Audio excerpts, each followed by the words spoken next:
A friend of mine has given me a wonderful new goodie. It's a Pampered Chef herb grinder. Never had one before, and we're going to try to make focaccia, topped with herbs fresh from the garden. Here's what I want to use: rosemary, za'atar. It's my first year growing this, and it's a close relative of Greek oregano, which you could also use, but today I'm using the za'atar. Mint. I'm using a little less of it than the other things, and garlic chives. Here's my big bowl of herbs. I have trimmed them off of the stems, but I've left the leaves whole. There's a sort of ceramic ball that goes with this, and it's down in the plastic cup at the bottom. At least while you start, it's at the bottom.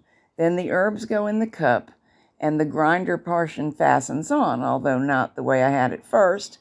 Ears clip into the cup, and now you just grind. Oh my goodness, I did not expect this degree of efficiency.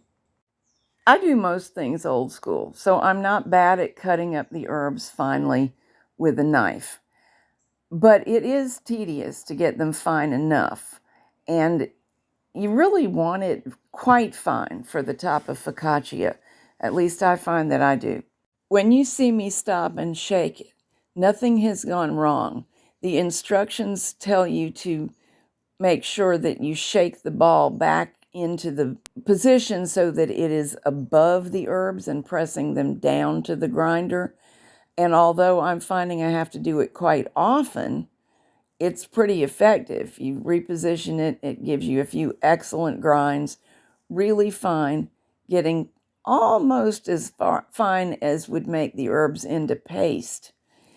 Now, it takes a little while, I have discovered, to grind up this many herbs, but it's going to take a little while no matter how you grind them.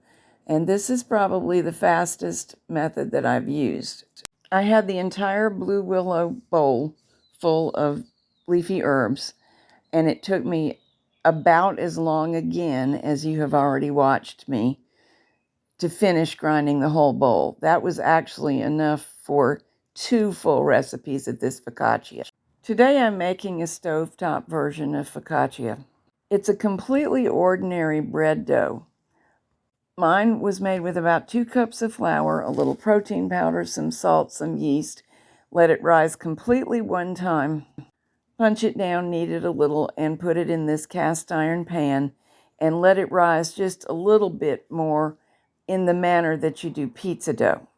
Stovetop focaccia in a skillet takes about 15 minutes, and there are 3 secrets that I know of to success. One is a seasoned cast iron pan like this one. I purposely picked a pan that was larger in circumference than my piece of dough, so that when it comes time to flip the focaccia, which will be necessary, I've got a little working room to get my spatula in. The second I learned from an Indian cooking show is to wrap the lid of your vessel in a towel and make sure it can't catch on fire. The third is to keep the flame really, really low. The towel prevents the humidity or moisture that comes up out of the recipe itself from making it soggy and condensing and dripping back into it.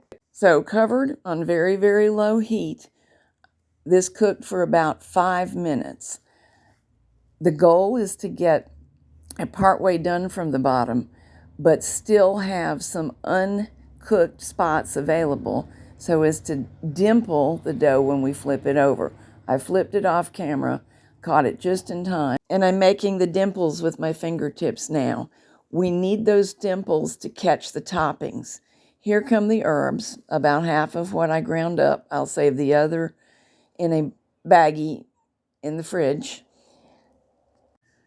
Next, we'll drizzle on a little bit of olive oil and then a little bit of salt or whatever other things you like on yours. It's very highly variable. I'm also going to put a little bit of Parmesan cheese. Bagel seasoning can be good.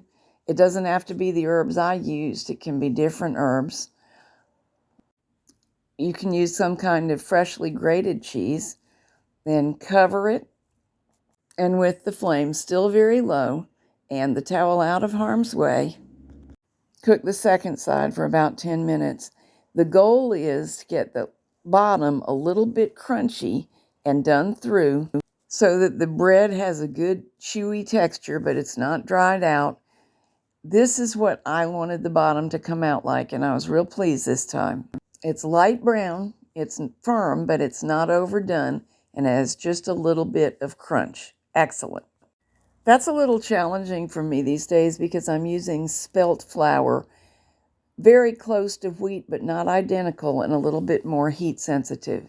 If you're wondering about the dark spots, they're Kalamata olives. I snuck some in at the last minute and forgot to tell you. This is one of my favorite things to make, so we do it fairly often, but I have to admit, getting the herbs finely enough chopped has been a real chore.